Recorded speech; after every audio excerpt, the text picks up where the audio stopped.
Hi. Hello, good morning. Hello.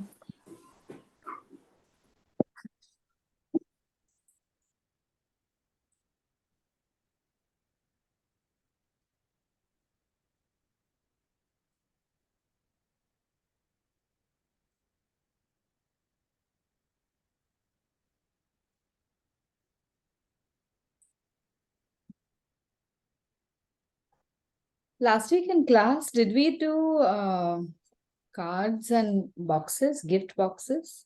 In your class, we No. did that, no? Okay, so today with the loose florals, maybe we can do that.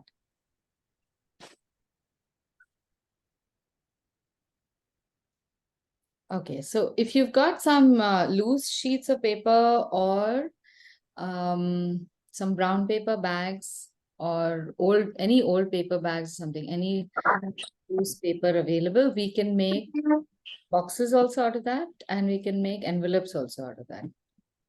So, and even cards, we'll need fresh paper.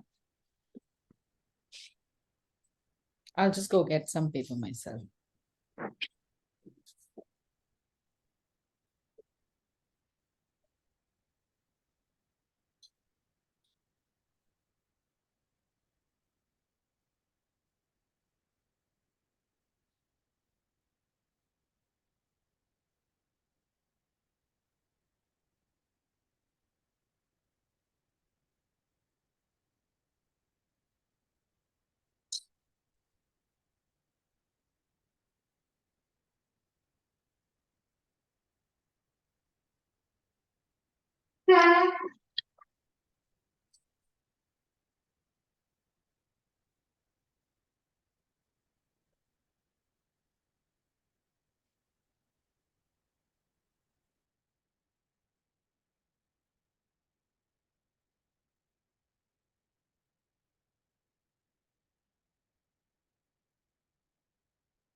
Okay, let's prepare the paper first, and then we'll paint these loose florals in the book first, and then also some on the brown paper, some white paper, make at least cards and envelopes out of that. I don't know how much we can finish today, but let's give it a shot.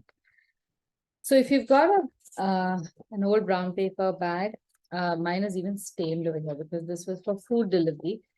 You can just cut up the base, and at some point there should be a seam. So you just cut along the seam. We can make two squares out of this paper.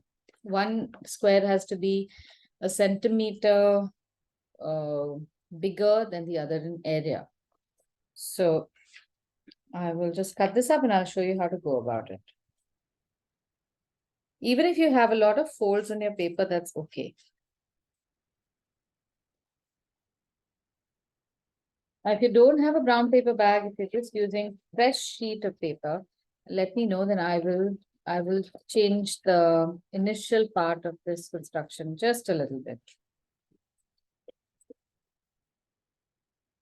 Sorry, Aditi, I missed that. What am I supposed to do with this? Sorry, I have this. Right? Yeah, What did you just say? open the bag up. Just cut up the side so that it opens, and the bottom, wherever it is, it has been pasted.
So this is how it would just open up. You can get rid of this base part. It's quite thick and usually pasted. So you can't do much with that any case.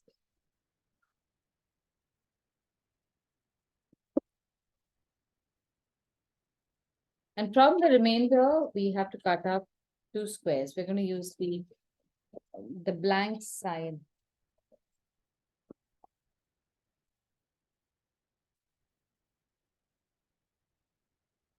So one way to go about it is to first fold up one corner so that you get one straight line. And then based on that straight line, you can make the other straight lines.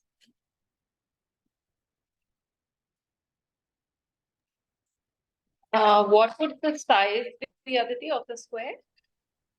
Whatever you can manage in your with your paper. So I'm going to tear up this corner because it's pretty useless over here. There's a big gaping hole. And I have a flap here, which I can't really use.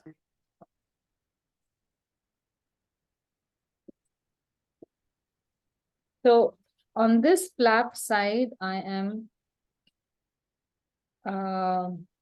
folding the paper.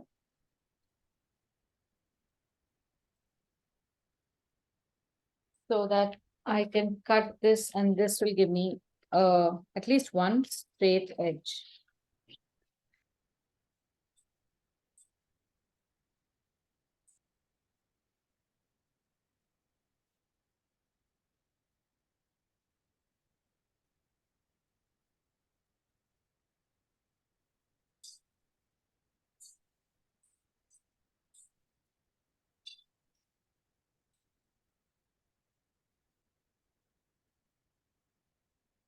Now, ideally, we don't want the fold around on the top. We're making a box with this. So when we fold this, we will get a crease on the top of the box. But in case of brown paper, there are so many other creases that it doesn't really matter. So once you've got this one edge straight, that's on this side, you can fold a triangle out of it.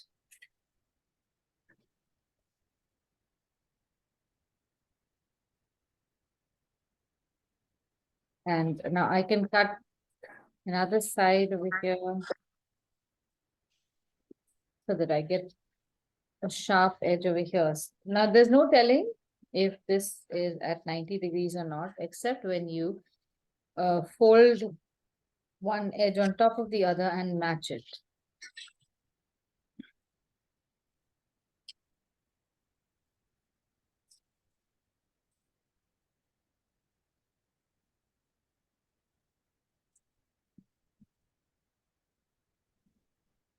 In many of these, of course, you can use scissors and cut an absolutely perfect square.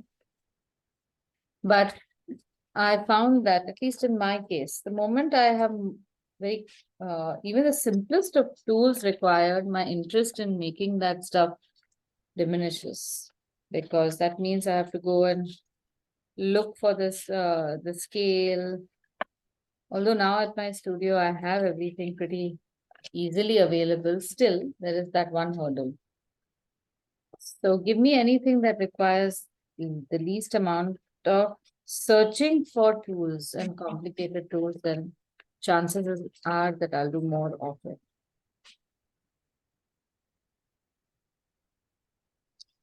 So something like this, you should be able to do with any paper you find anywhere. It could be a newspaper, it could be something from a magazine. You should be able to just tear up a square. And though I'm using a cutter, you can also imagine how this can be done without the cutter.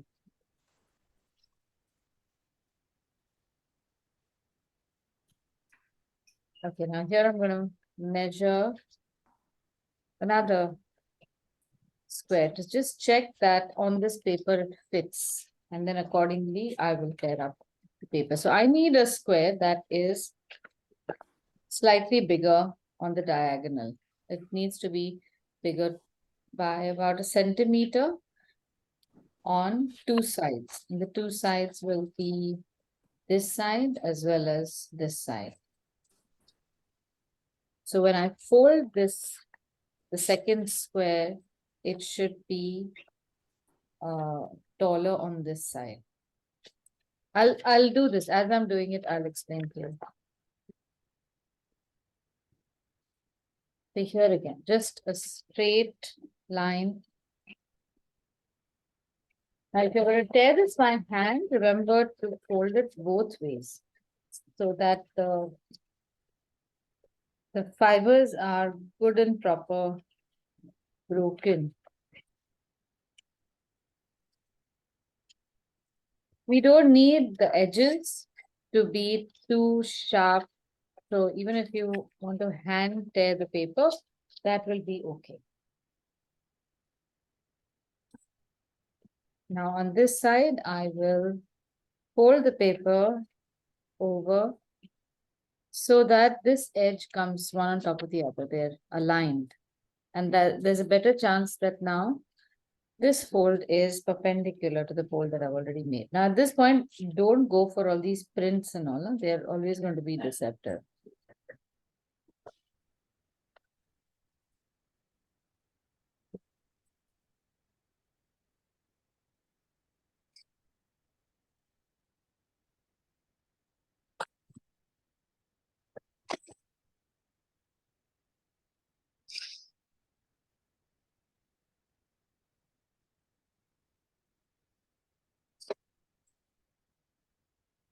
Now all the paper that you're cutting, keep it aside because we can use that to practice some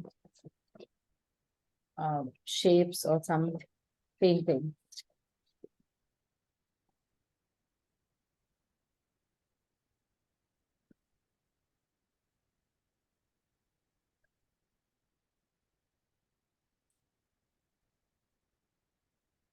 All right, so I'm just going to measure after folding the triangle that I have. I don't know how I managed to do this.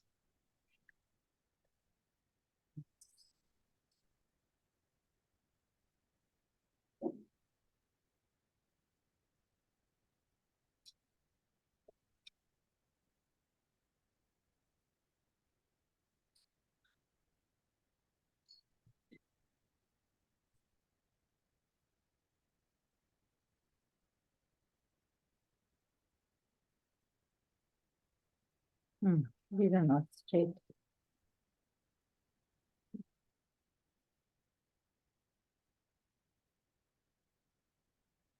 If you fold from both sides, you will get a square.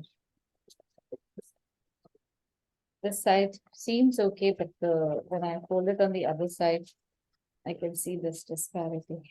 So this I found. Okay.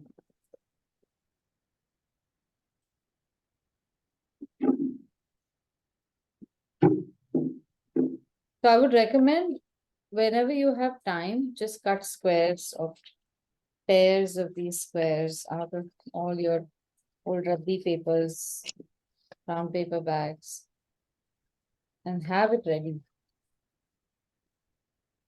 And it takes really very little time to put this all together. So Susan from the Saturday morning class, she has been making these gift boxes for 3 years now after class. So she makes these ahead of time and keeps them flattened again. Okay, now the shape is looking okay.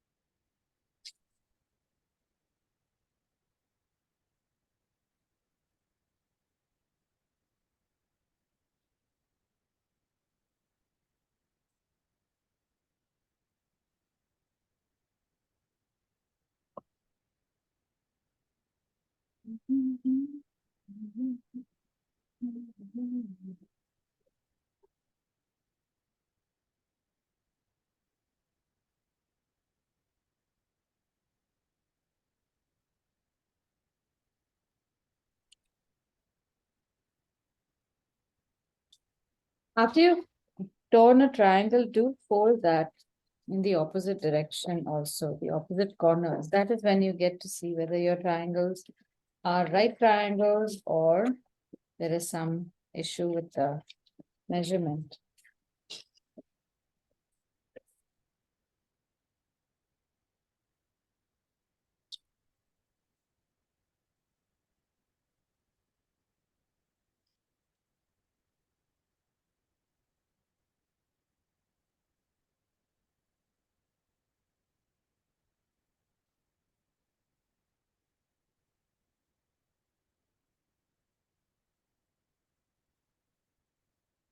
Now, once you've done enough of these boxes with this very crude method, you will find a different delight when you get a nice cutting board and have precise tools of measuring, cutting.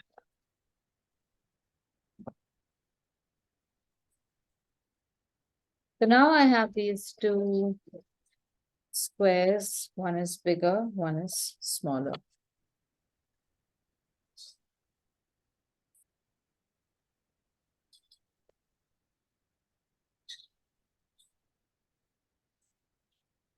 The smaller square is going to become the base of the box, and the bigger square is going to become the lid. The orientation of this box is such that fold it in a manner where the design will be visible in a diamond shape. And that diamond shape when folded becomes the lid. So I'll show you how this goes. But before we do that, we can paint our box with different flowers. So I would recommend doing the painting first and then the folding, because when you have these edges, the folds then will absorb more paint in those places and the picture looks quite gross. We use the smaller square, and our colors are going to look a little dull, but we'll just cover up this whole page, just at least this diamond area right in the center. From the center of the sides, if you can visualize that area, and maybe just a little bleed around it. That should be enough.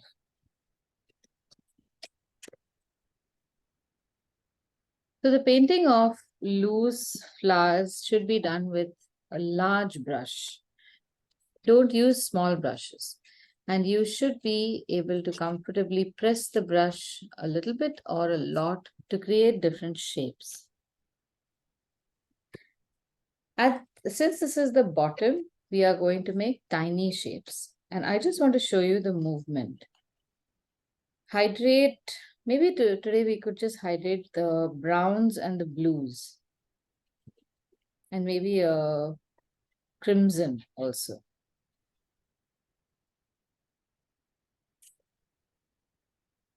So what you need to do is, when you are making brush strokes, you should have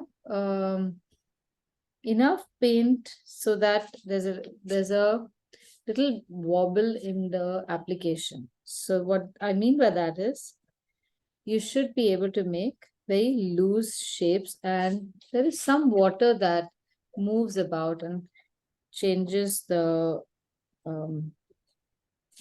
where the paint sits. If we use one thick paint, this is the result.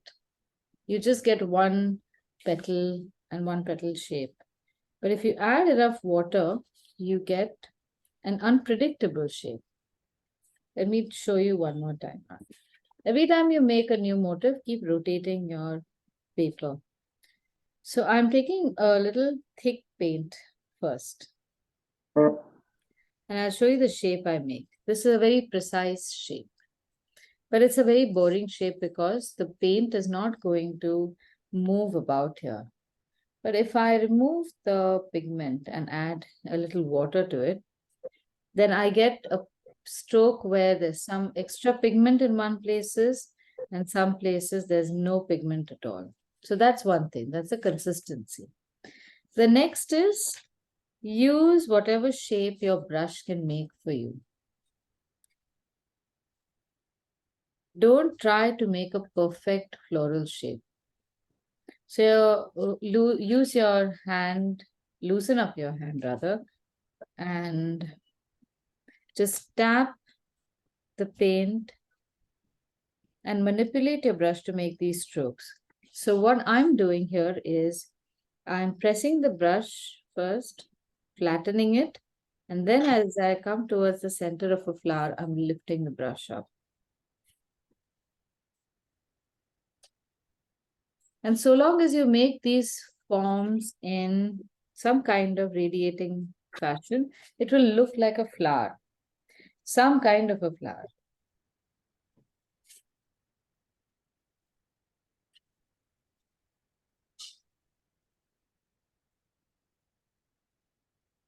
So don't try to control the outcome. You can also try making like a three-pronged flower, which will look more like a bud. Some strokes will overlap. Some could be small. It always helps to make the bottom box first, because if you are going to make any boo-boos, they can have it out of sight.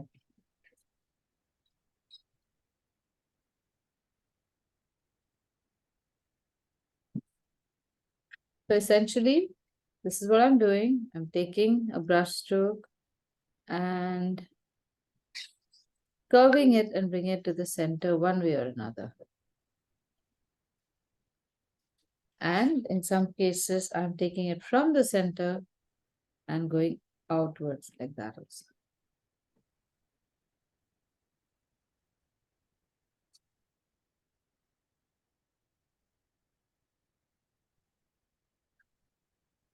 If you're not getting these shapes, just check a couple of things. Are you pressing the brush only down? You need to press it sideways also. If you're pressing it just down like that, you're going to get a stroke that is like this. But if you're pressing it sideways, you'll get a stroke that is fatter. If you can't make the flower while holding the book in one direction, make half the flower in one direction and then rotate the paper and make the rest of the flower and pull those strokes in the center. Don't fiddle with the painting once you have made all the strokes. Don't try to correct them. When we make these multiple flowers, you won't even notice which flowers you thought were flawed, unless you do some masti with them.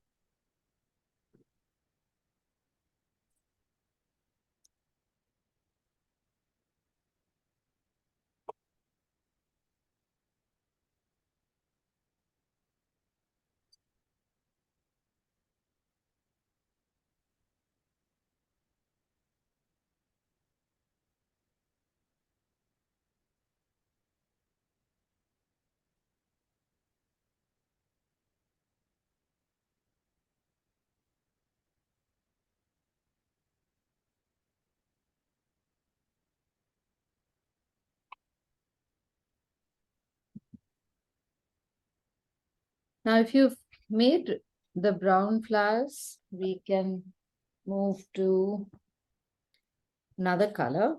This time, let's use cerulean. And with cerulean, we can make slightly longish shapes so that they look like maybe some kind of lily.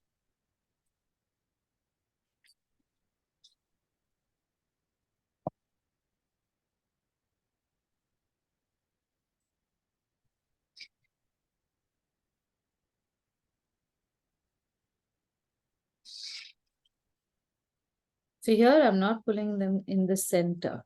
I'm pulling the strokes towards the bottom, towards the same bottom.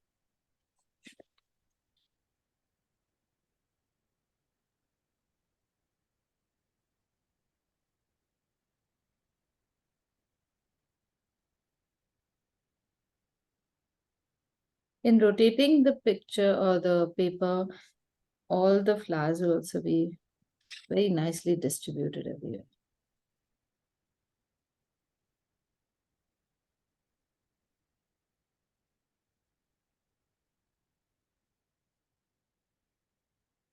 And in the center, we can make a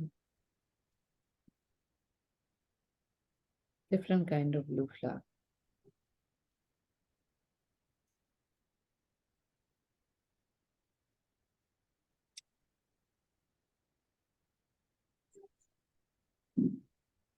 Drank water enough?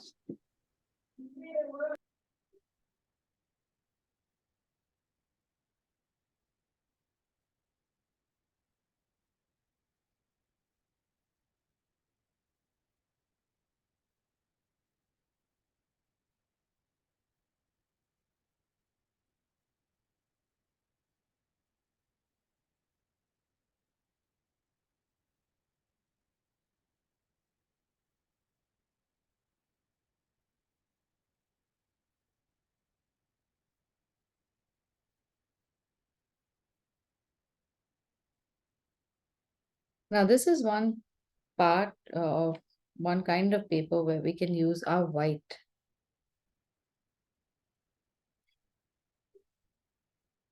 So here we can make a few dots in the center of the flowers in white instead of black.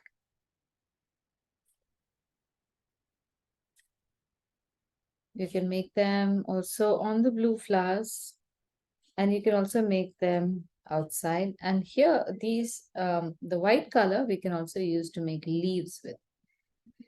So again, another thing with loose compositions is there isn't necessarily a logic to how the flowers have come to be.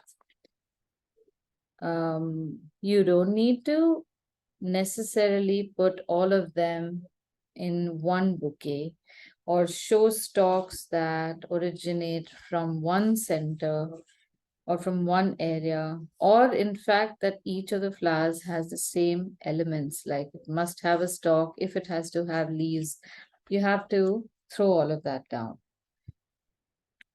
Now, because white is going to look like a very prominent color, from the center you can make the leaves go outward. So you can make, maybe wherever possible, make a short stalk, and from here use brush manipulation to just make leaves like that and let the white leaves overlap. Some of them you can also make a little liquid. So I want to know if you are comfortable making these brush strokes.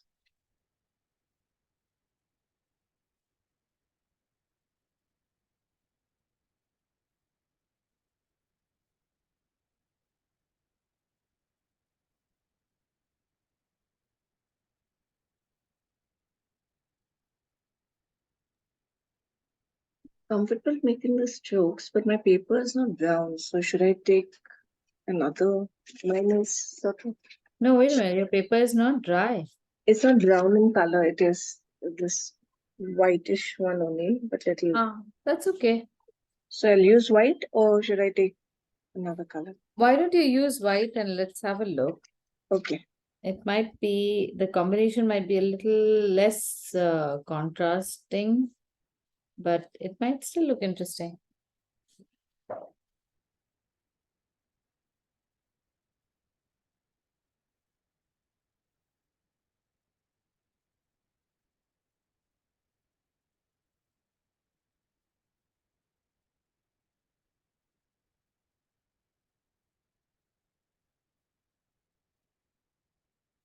These exercises are very good for practicing florals, or actually anything.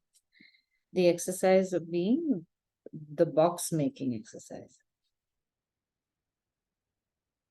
So you can keep making all sorts of motifs and all composition. Much of it is going to get hidden inside the box, but it really shows, the box suddenly becomes very festive. You'll see as we proceed.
My brown paper chews up white color.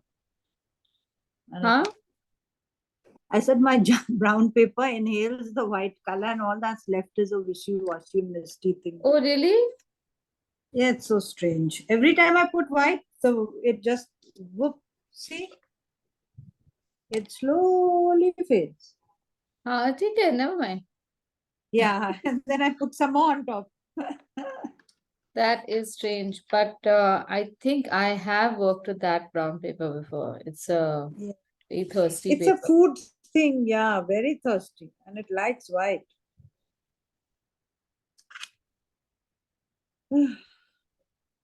Okay, I've put a few more strokes of cobalt blue in few of the colors to make them stand out a bit more. So while this is drying, I can just do a floral exercise on our regular book for you before we go on to the other stuff.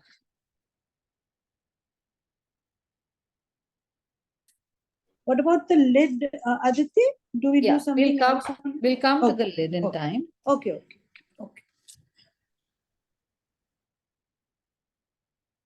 So what I wanted to show you was when we are doing loose florals, I want you to visualize the flower, again, visualize it loosely. So here's one way you can do the flower. First is keep your colors very fluid.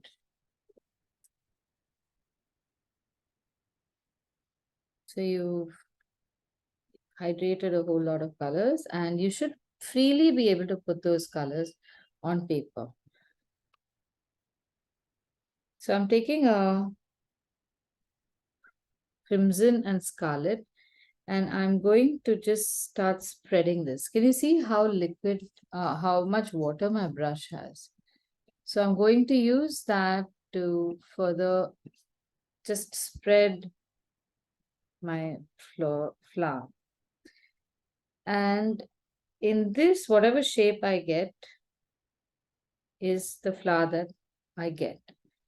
I don't dwell on this too much. And I draw the next one. So my brush is creating a loose shape that will resemble something like a floral shape. But what many people land up doing would be to take the flower and do this. So you don't get a loose edge. What I'm doing is I have enough water where I will take this and spread it with not the tip of the brush, but the base. And instantly then I get a very unclear, unsure edge for the flower. And you can then build this up with more and more shapes, pretty much like that. So you have a bud like that.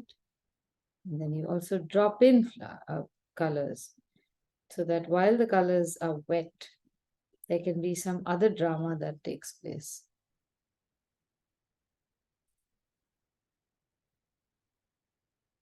That pressing of the brush is really vital.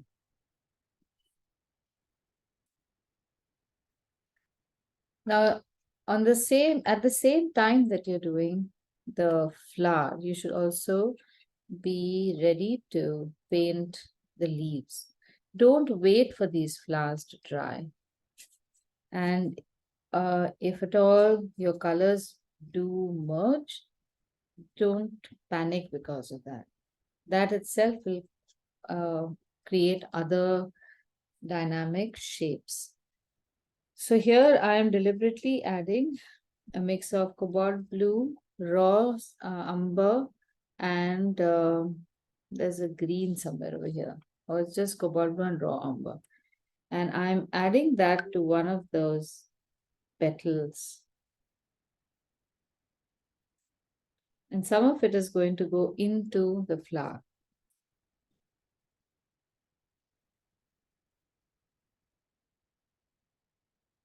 taking a little bit of raw umber and pressing leaves out.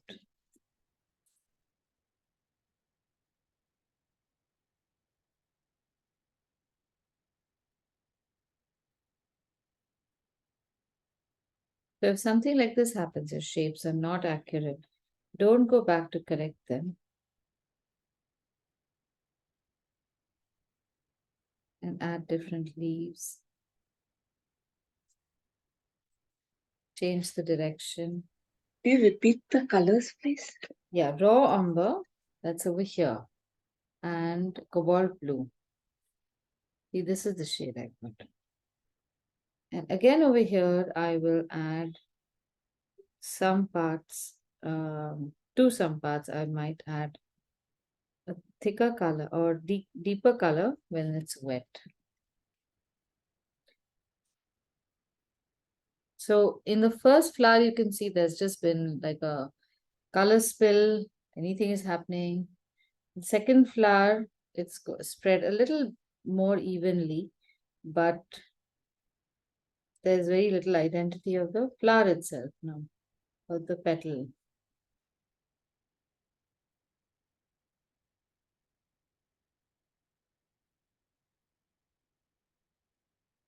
So here again, I can add just a blue maybe or a brown and give it more importance.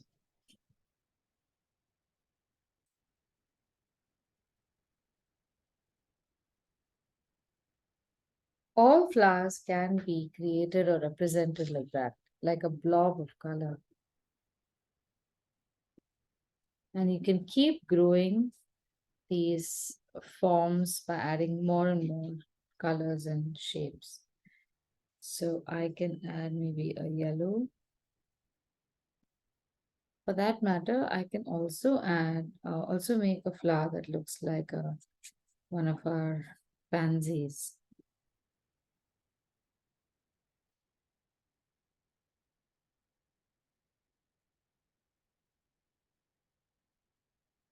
And how do you get that line in the leaf? How You do I go get back the line? in the One is- leaf. Yeah, I'll show you. Let me try making this pansy. Just give me a second. Huh?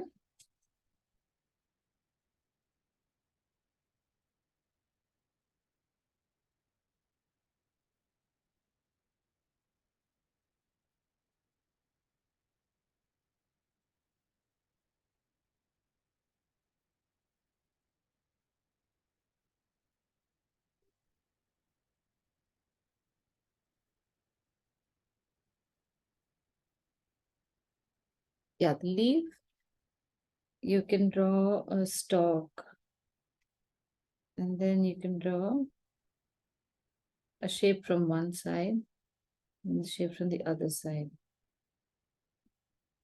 Okay. And then once this dries, you can make a painted leaf, painted line.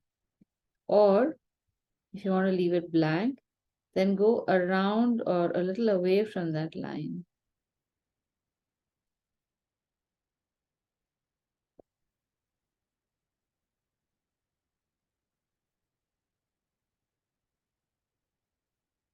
So you get that gap.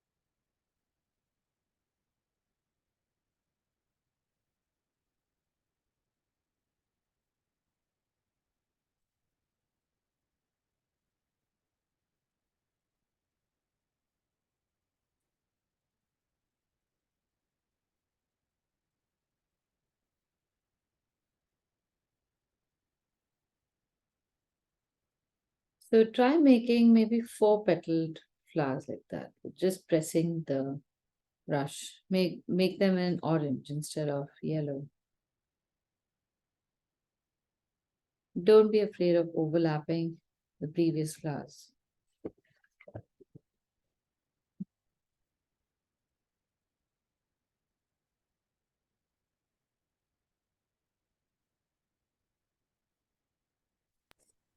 Aditi, I'm not able to get a rounded petal. Okay, yeah, let me show you one technique. Okay, now let's just try with these again. Use a lighter color. I'm going to make some petals in the background and then shorter petals in the foreground. Normally, when we make our petal shape with this brush, you are going to get a sharp edge. Let me show you this. So there's a sharpish edge. If you want to change that, this is what you can do. Place the brush down and go and make a circle and come back. So just a tip, take a tip forward. Go above slightly and then come back. So your movement is going to be creating a rounded shape with the brush itself. Instead of coming straight down, you can go around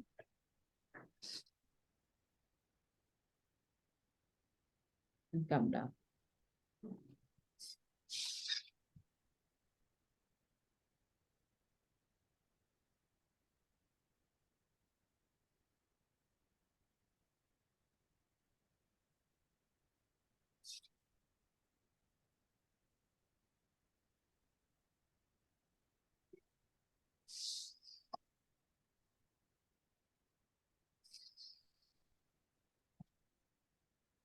And then when you bring this down, just at the bottom, add a blue or a green and let it float into the flower.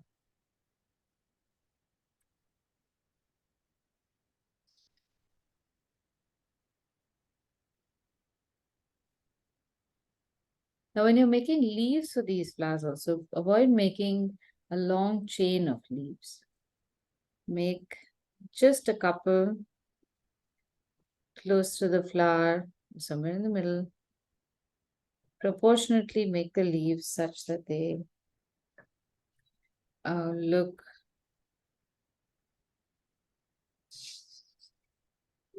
elegant.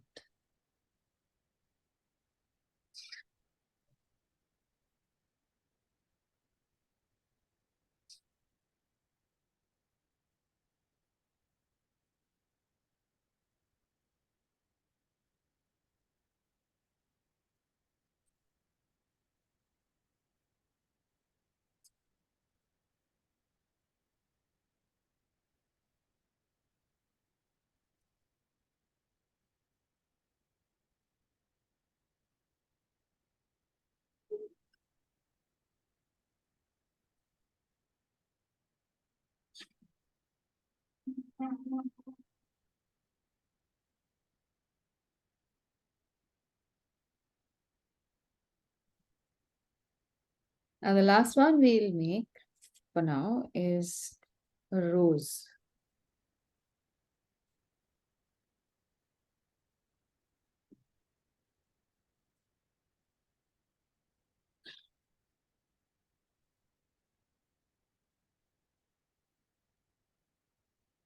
So for a rose, start off with a medium dark color, not too dark.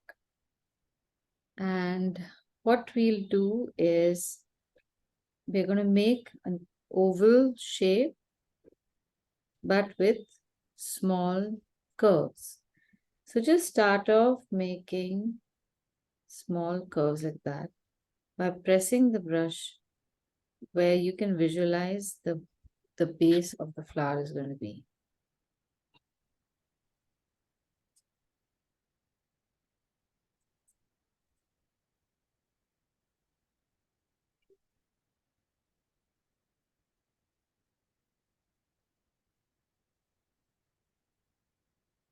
Even here, it will help to press the brush down and do layers.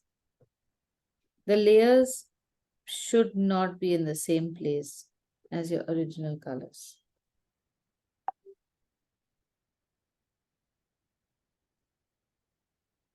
Let me show you one more time. So you start off with a center blob and you just make oval shapes around the blob and keep pressing them.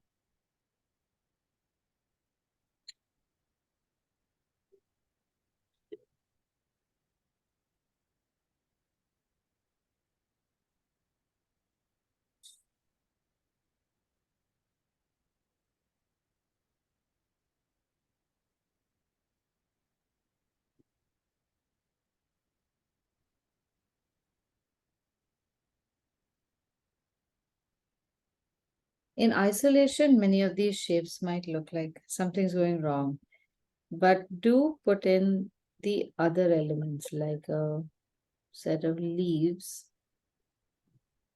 maybe even a rosebud.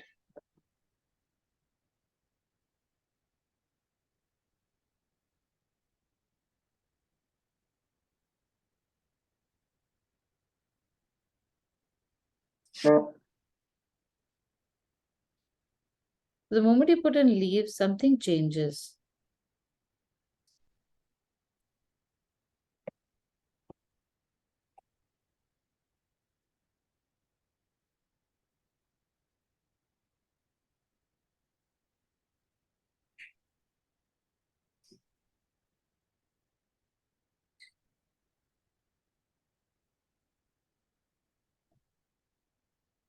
If you catch yourself making a shape and filling in the color, then you're doing the wrong exercise.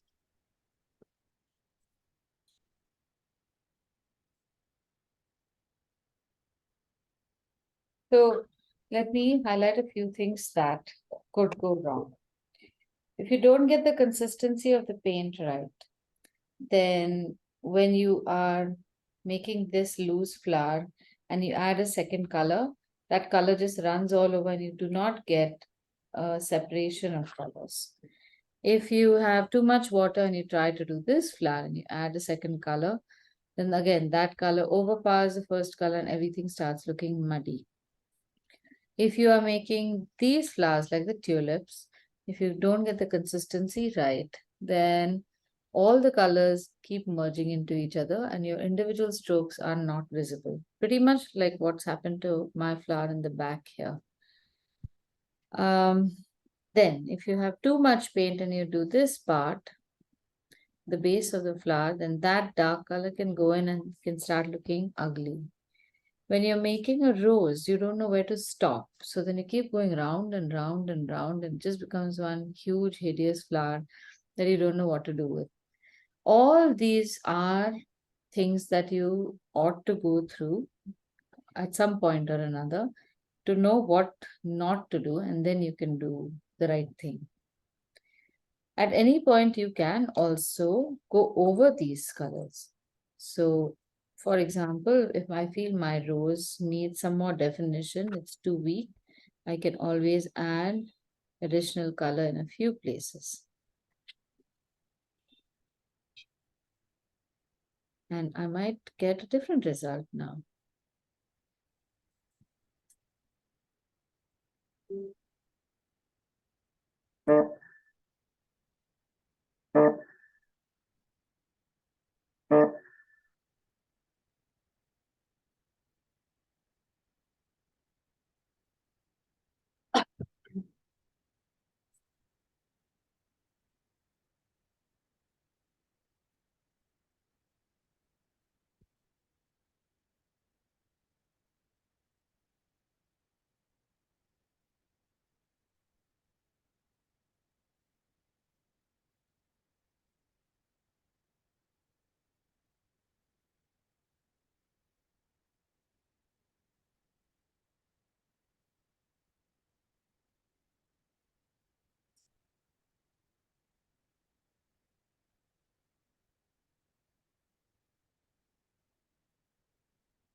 Okay, if we're done with this, let's keep the book aside and fold our first box.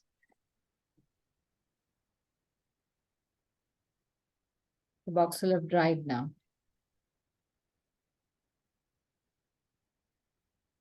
To turn this design upside down, you're left with the underbelly of your box. Now bring all four corners to the center.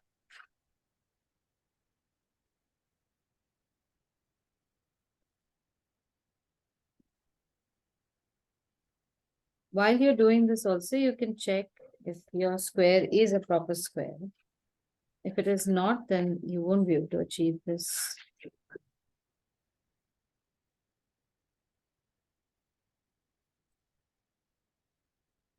Be very crisp about your pose. So far, there's only one person that I have met personally, and I found they have absolutely no aptitude for folding paper. It was at a workshop, and I was amazed. Very sweet girl, lady, mother of 2 kids, but she just couldn't understand paper, and I have never encountered that. Okay, now you open this up, and you're using either a pencil or a pen. Mark on all four flaps the point where the two creases intersect. So you have one crease that we made across corners, and then you had one crease where we pull the flaps into the center. We want to make a dot to remember which this crease is, so that we don't forget. It's at the intersection, so you should have 4.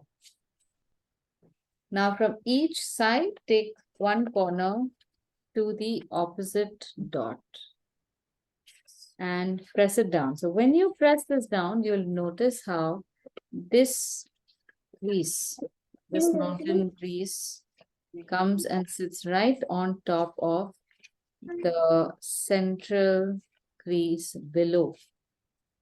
It has to come and sit right on top. That's what is desirable for each side. Okay, so first we brought these corners in. That was round 1 of our creases. Then we marked the intersection between the diagonal lines and these edges, and from each side we are bringing in the corner to that intersection, that point of intersection, and pressing it down.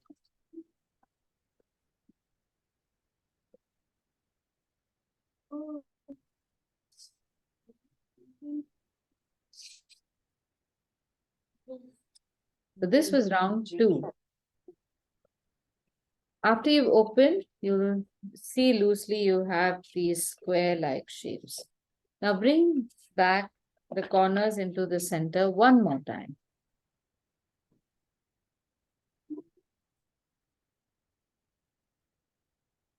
Now, if you look behind, you will see that at this point you have a crease.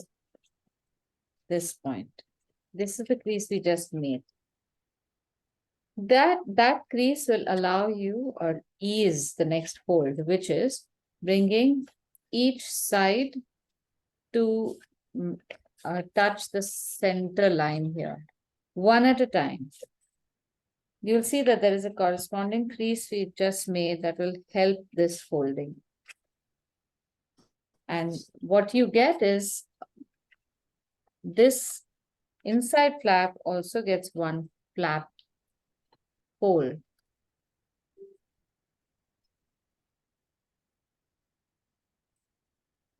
Repeat on all 4 sides.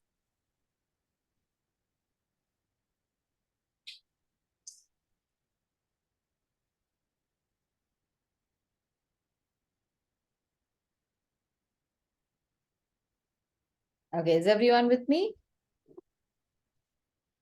So this is round 3. Now for round 4, turn your design around. You will notice that we have 4 squares on 4 corners, or 1 square each on 4 corners. And each of these squares, we want to make a diagonal fold or crease. So how do we do this?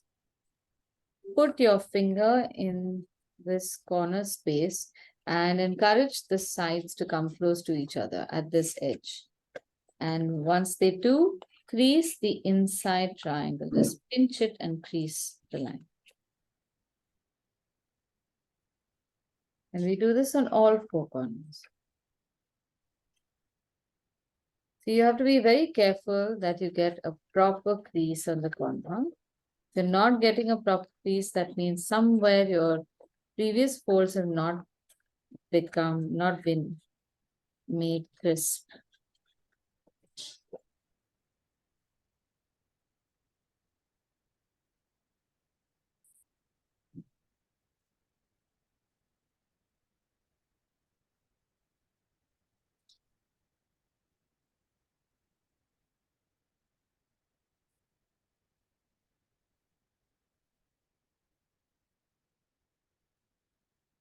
Okay, everyone with me, you've got this. So if you hold these triangles together, they look like you could make a box already. You know? Now we want to lock this. So keep the box facing inside out or upside down and open up two corners like that. Now from the sides, pull these inward, pull the triangular fold inside towards the center, and you'll notice that the end flap is also coming towards the center. So bring it towards the center, press these triangles into that flap and tuck the flap over those triangles to create a third wall. We do the same thing on the other side. You pull these triangles together. They will act as a hinge and pull the fourth side flap towards the center. Then you pinch the two triangles together like that and fold the flap on top over the triangles. And you will get your box. No pasting, no nothing.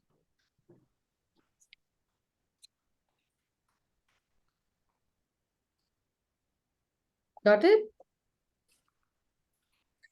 First time we did this, Aditi, I just couldn't get it. I remember that class. I worried you so much. I just couldn't understand how the wretched thing would fold. And look at me now.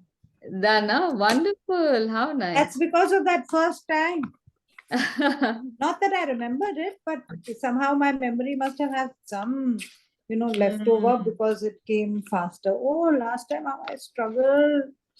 I must be like the woman you met who couldn't fold paper. It's very possible. I I wonder just couldn't manage the mathematical stuff in this of the corners and the triangles and I'm wondering, where, what? God, that is such a so bad strange. time I had. Okay, now for the box on top, instead of making this all over print, we can make one of these flowers, or you can make a white rose with brown leaves or something like that on the center. So if I were to open this up now, you will see, you guys don't need to open it, but I'll show you the measurement of the orientation of the box, as you can see, is on the diagonal. So if you want to make a directional box, like you want to write somebody's name and you want it to be on the horizontal, our instinct is to make it horizontally like this, but it is actually on the diagonal. So you can write dear so-and-so on the diagonal because that is how the box folds up. So now that we have seen this, you'll also notice how the dimensions of the box are such that it turns out to be 1/3, a little over 1/3 the size of the paper. So depending upon what you're gifting, you can choose a paper that is 3 times the size box you need. That should be good. Now with that in mind, again, we can make our floral motif somewhere over here. This will become the center of the box. And we can paint that first and then fold the box and then maybe paint the side walls with something special. So when you don't need to make an all over print, you can fold the box beforehand and make the design. And if you need to make an all over print, it helps to make the design first so that when it folds on the corners, you don't get these saturated ink blots. Okay, so this one, let's try one more time. This one, let's fold over, I'm thinking first. So bring the corners back into the center, round one of folds.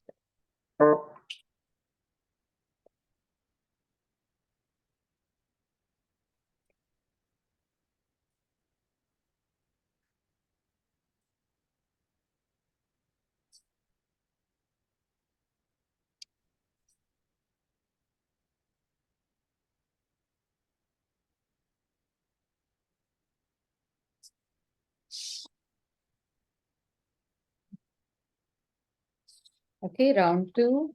Now, if you are comfortable with this structure, you don't need to make the dots. But if you're not, you can keep making these dots as long as you think you might be confused.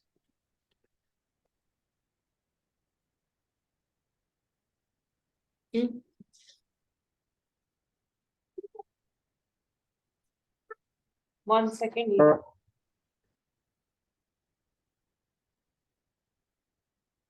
One second, Nana. If I look, I'll miss the instructions. So when you're making this, when you're folding it over, please pay attention to these things. Is your current fold coming over the central diagonal crease? In the absence of other markers, this helps.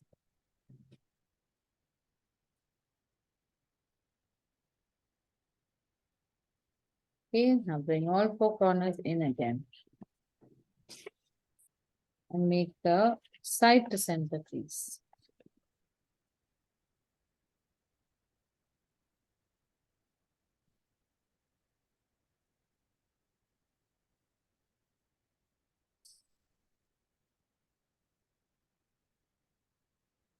Now make the corners.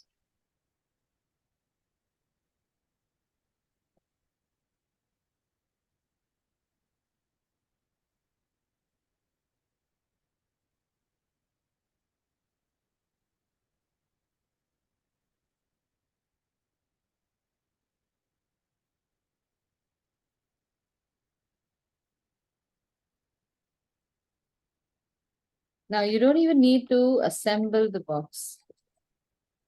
You will know how the box looks at this stage. You know where the center is and you know where the edges are, the sides. Nothing is going to happen over here. So now here we can try making loose white and blue rose, maybe a couple of roses.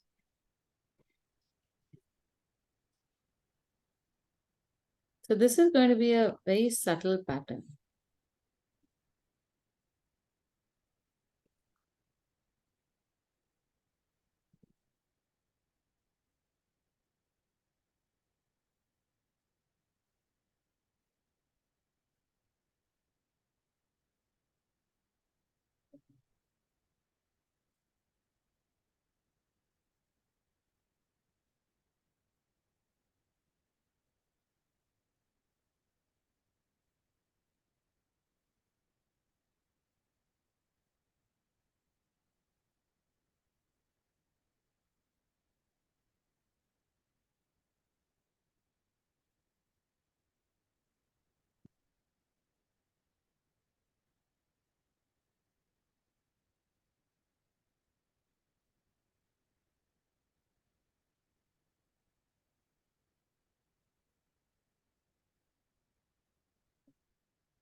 If you feel your white is not standing out, you can use blues to just make the shadows more prominent, or even the strokes more prominent.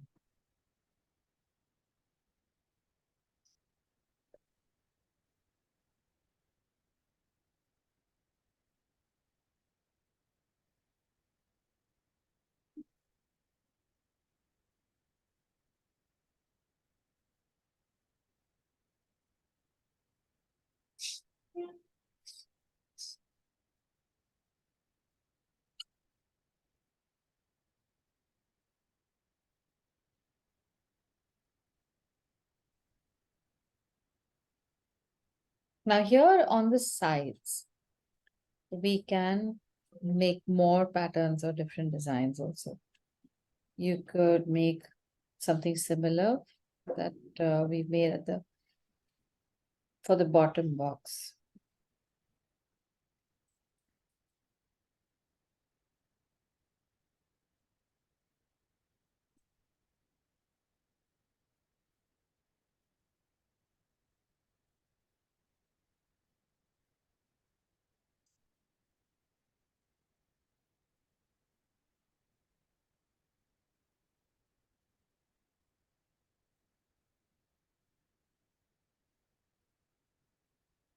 Amulya, did you get that stroke now?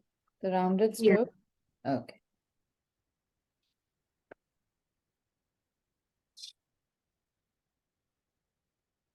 And with this we can make leaves come out from the sides.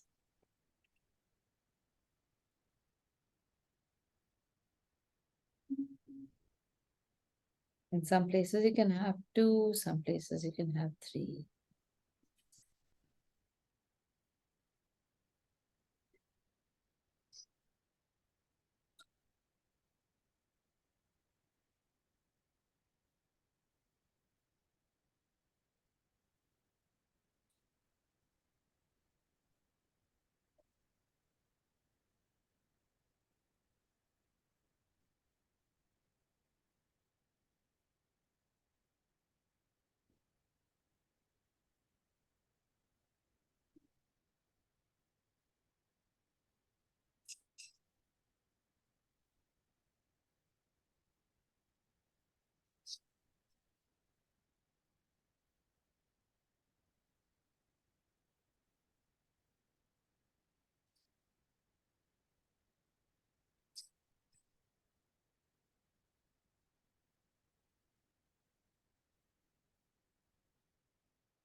And the thing with these white dots is also that you can spread them all over to fill up space. You can go over some shapes.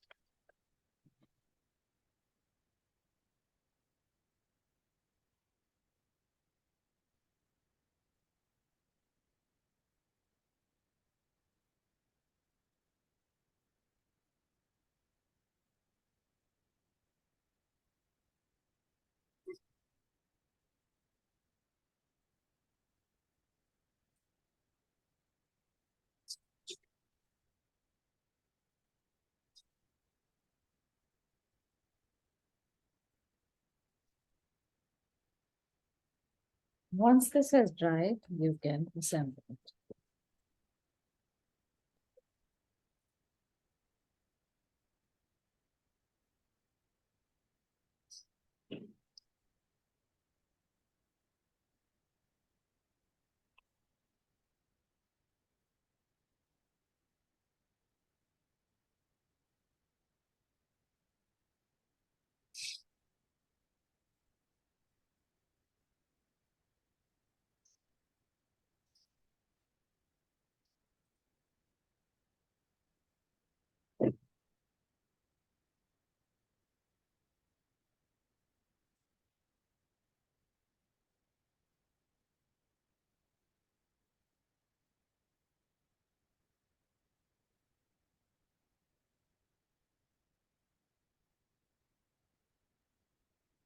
So all of last week, I've been making these in all the classes. So I didn't want your class to miss out as well.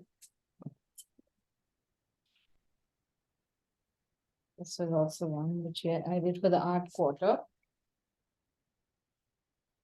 What a lovely pomegranate one. Such a simple shape, I didn't realize. Yeah. So cute. And the blue. This is also, That? How is that made? Blue and white always looks. No, so no, I meant this fitting thing, shape. man. yeah. So here's the structure. Oh my You make God. two big boxes and then you put this almost like corrugated sheet at the bottom. Corrugated. Huh. And then it's the same, this is the same size, the size difference as our base. So I sit this, My goodness. automatically it goes higher. And I put this. This is too much. Gosh. You make 3 boxes, making 2. I'm dreaming of these Wow. things now. This blue one is so amazing. Look at it. So pretty. Oh, ho, ho. That's that envelope, that crazy Envelope. envelope that I couldn't fold. That corner one, which didn't have any sticking. Oh, man. That one I still don't remember. I'll show you now. No, no, no, no, no, no. This was enough time. We have 15 minutes. Okay, okay. Okay, So now we get some paper. for this one, we need a white paper. Yeah. Oh. I'll just watch you and maybe do it again later. No, this is very easy, Elaine. Yeah. Okay. Yeah, Let yeah. me get my paper. So we need to first find the center. We don't fold and crease it. Huh? So don't fold and crease it. We need to Okay. find the center. So for this, I'm going to roll the paper to the other end. Is it a square, Aditi? No, no, it's not a No, square. no. Okay. Okay. I'm just going to pinch on the corner. So I'm not folding, but I'm just pinching on the corner. Sorry, in the middle of the side over here, like this. So I know where the center of the paper is, but I have not folded. There's no crease over here. Okay. Okay. This is just for the start. Once you have this, you can just use your book and place the book on the paper in such a way that you mark this with a line. I've just kept our book on this. You will see the creases. Okay, and once this is placed, the first fold you make into the center up to this center line. Now, if I had creased that, I would get a line right across this somewhere over here like that. And I don't want that on the end. We'll see this one. Now we take that away. We have our first fold. Now from the opposite corner, we take that and roll your paper in towards this edge so that the second edge matches the original edge, edge to edge, sitting side by side. Place this down and then fold.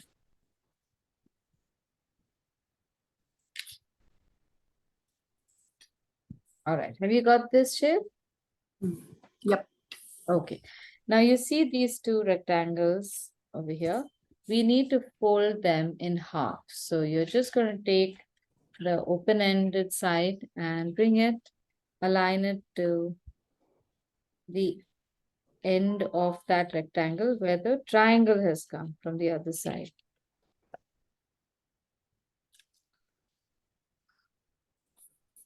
That's it. You just have to fold it in half. And do the same from the top. Now don't change the orientation because that is the part where things get confusing.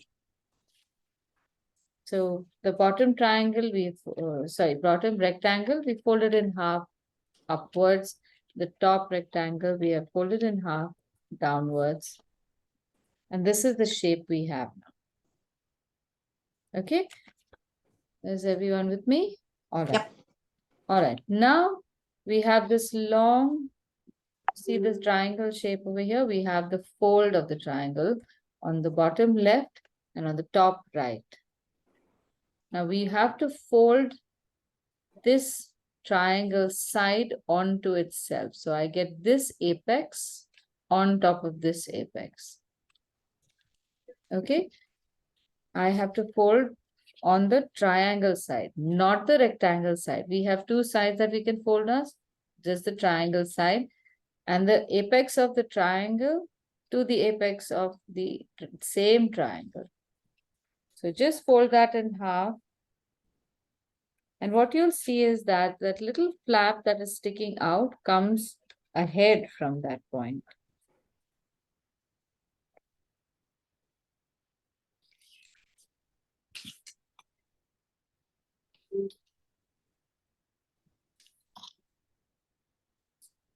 And once you fold over, on the top, you get this little triangle shape also. Okay, now again, on the second side, we have a triangle. You fold one apex onto the other. And you get the exact same result.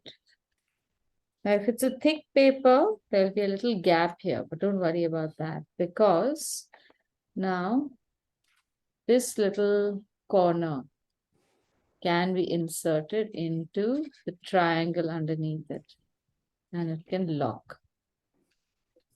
And same on the other side, insert it into the triangle underneath it and it's locked and that's it.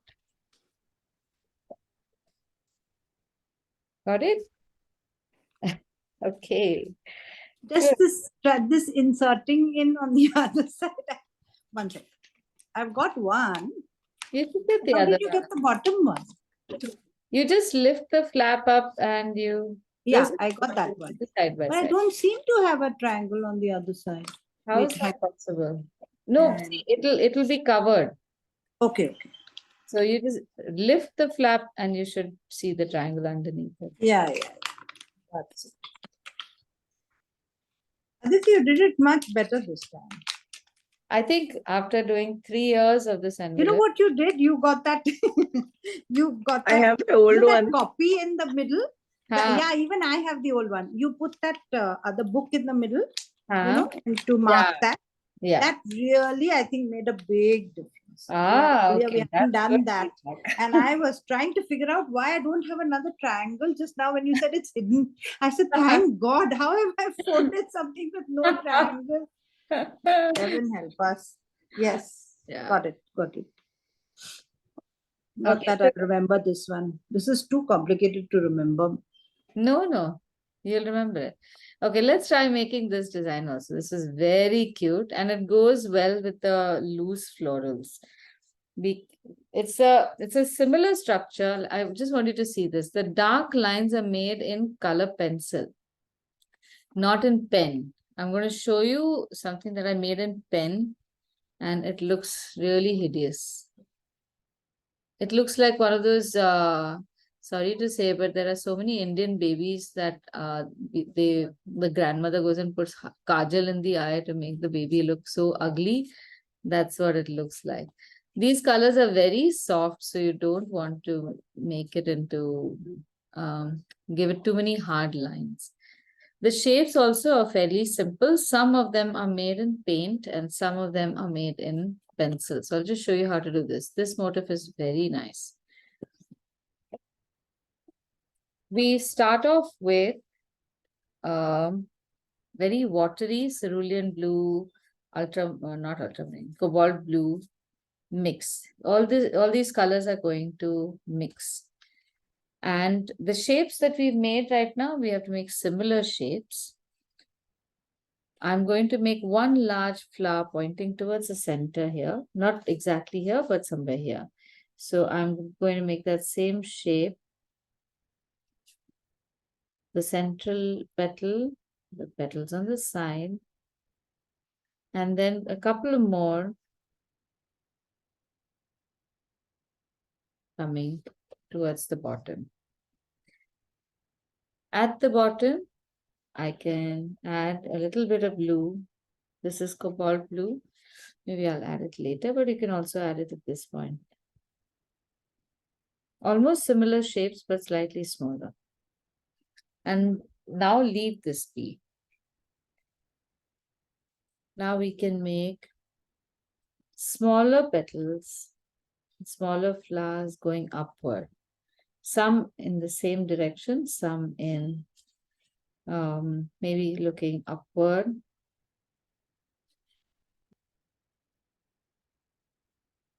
And as always, do not fidget once your strokes have been put in.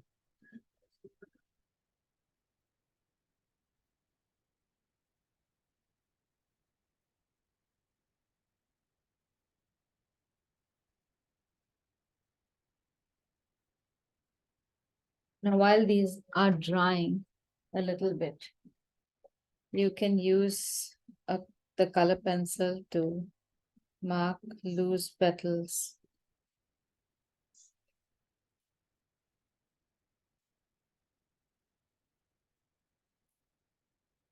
Now, this pencil that I have is a watercolor pencil. So as it goes through the water, because the water is still not completely dry, it becomes darker also. I'm opening up one flap because it's disturbing my line.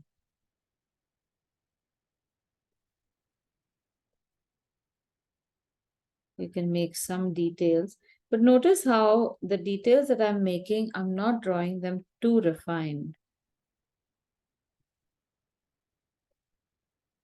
Because you don't want to necessarily make an outline on these as much as just a little bit of definition. Now, again, when we are making stalks, I've often noticed the compelling need to make logical stalks. You make the stalk come all the way down, and from here, you want this flower also to join the same stalk. There's no such compulsion. As an artwork, your flowers can be completely floating. You don't need any stalks also if you don't want.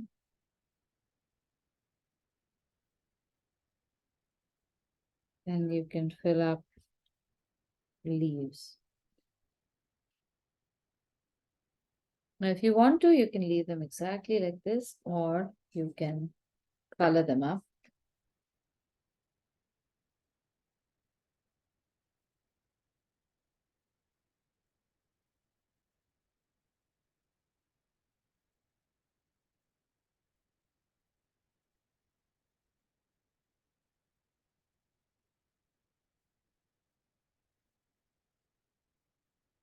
So now this looks no different than the florals we make. But there's one compelling difference between other designs and blue pottery design. And that is the presence of interesting borders. While these borders may look really sad on other flowers, on blue pottery designs, these look really nice. So you can make a double border, fill that up.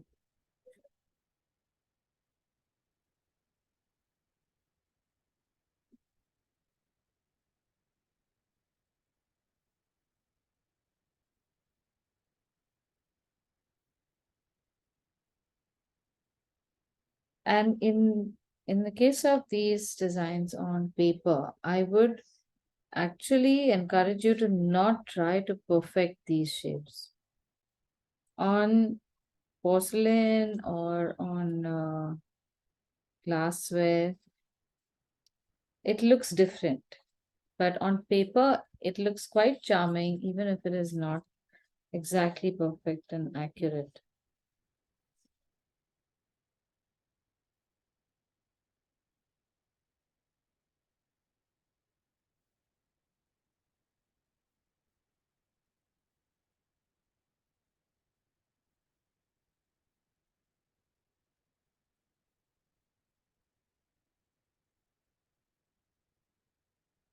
The other things you can do are add embellishments, like these designs often have, which are usually these, I guess, just a few strokes like that.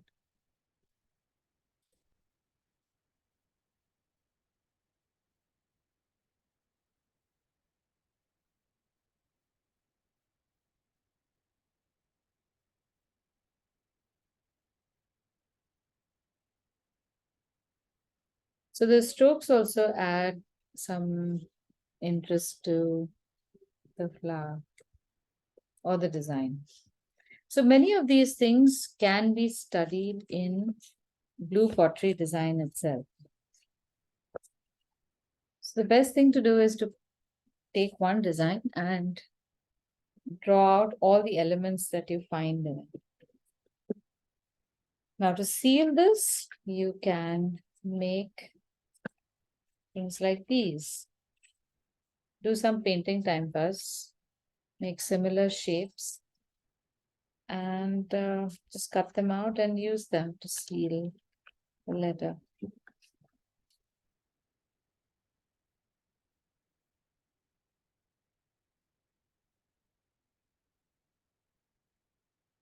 Okay.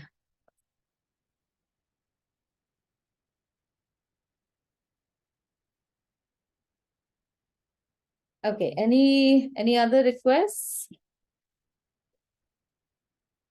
Amulya, you'd asked for the loose flowers, no?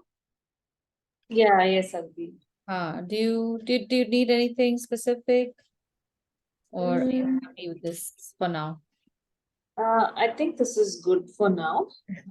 I'd also want to see how we can make tiny, bunch of flowers also in Huh. use. All right. So something more than this? Right, yeah. Yeah, all right. Okay. Let me see how we can do that. Like say, if you have lavender, something, we just like make dots, triple Mhm. dots, that, or how is it? Yeah, yes. You can, you make the color and it's okay, let me just show you.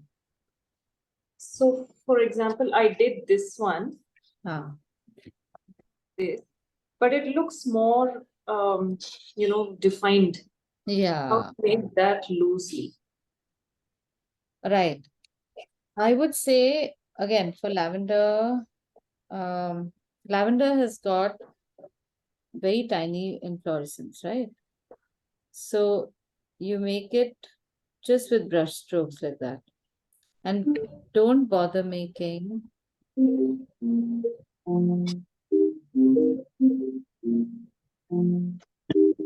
second. Just hang on.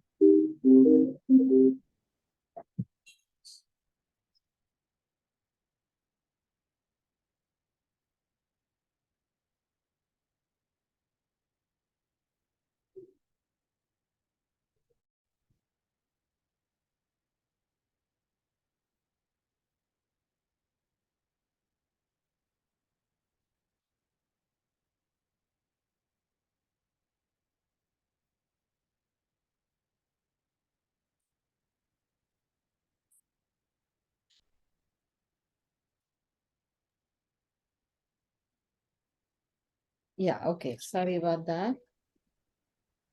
It was my dentist. I've been seeking him for months now. Okay. So when you study the structure of the lavender, just make shapes that indicate that lavender flower. Don't try to make each flower shape. And even when you make the leaves, the other part is the leaves, you can make them in a slightly different color. And don't make very straight lines. I think the leaves are somewhat longish.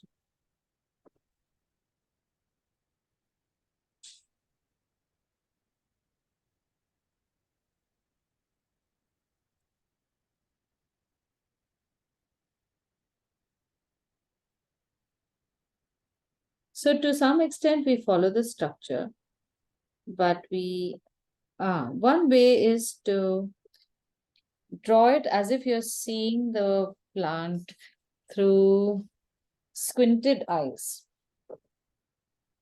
Then what you see this with your eyes wide open will look like what you see the reference image with squinted eyes.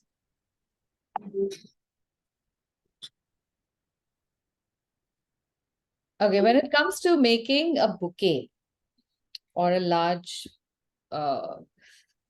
floral composition, we've done this, I think, last time. Look for large elements, a few large elements that you can distribute, like maybe roses, something, and then keep some gaps between them. And then between them, you will add the medium-sized flowers. Again, keep gaps between them. Then you add the small flowers. And lastly, you will add the sprigs from wherever. And always look for what might be a central source from where everything is emerging. So you don't want sprigs from an opposite side coming and clashing with stuff that is either coming this way, or this might also look like a good composition, but this is going in one direction and that is going in another direction. Then your eye turns in that direction. You will have flowers over here which have something going in another direction. So you don't want that. So radiating outward, even if you don't show everything radiating, even if you show like few of them radiating like that, it gives you an idea that that is where the action lines are going. Okay, Aditi, huh. sorry. Go on. So the first bunch we had made, the loose ones, they turned out like some kind of a Log. no, I mean they turned out like a little kind of some arrangement which is just which you could then pick flaws with. You know what I mean? You can tell me how it's not the right. Okay, so here there are too many flowers of the same size, and that's Okay. a small size. Okay. So all of them are fine, but if you had changed the size a little bit, there would be some, the eye would move differently. So Yeah. the most prominent flower, the biggest flower, has gone to one side. One side, right. So that should be in the center. But this is where you can begin from. So from Yeah, it wasn't point you will- supposed to be an arrangement, but then I did two big flowers, and then I don't know, just then I said let me add the leaves, and then it became like one of those weird little things that you put, those little. Yeah. So then I said now- this is beyond now repair. try the second one, and when you vary the flowers, vary them in an area where you can distribute them all over, not just in one direction. So you can have your central flowers, and if it's in a corner, then in that corner, don't make the large composition. Start a new one in the center, and that would be better. My roses are also a little wishy-washy after I finished. They were looking okay before, but now they've become more watery. So I think so. Here also the petals are far too defined. If you press the brush a little more and you move it a little more, the edges will be a little frayed. We want those frayed edges. Right. Thanks. Okay. Okay, so guys, any of you are interested in the Mahbeshwar art retreat, I need you to confirm quickly, because those bookings go really fast, and I won't be able to wait longer. Then otherwise I'll have to accommodate people outside of the place. So if you are considering, or if you know anyone who would like to join, please share and ask them to get in touch with me in the next 2-3 days. Okay. All right. Chalo, I'll see you next week. Bye. What happened to Ro today? Our Superman? I have no idea. He just said he couldn't attend. It would have been interesting with the boxes. Yeah. Yeah, true. Let's see. He might watch the recording and he'll comment next week. Thanks. Okay. Okay. Thank you. Bye-bye. Bye-bye.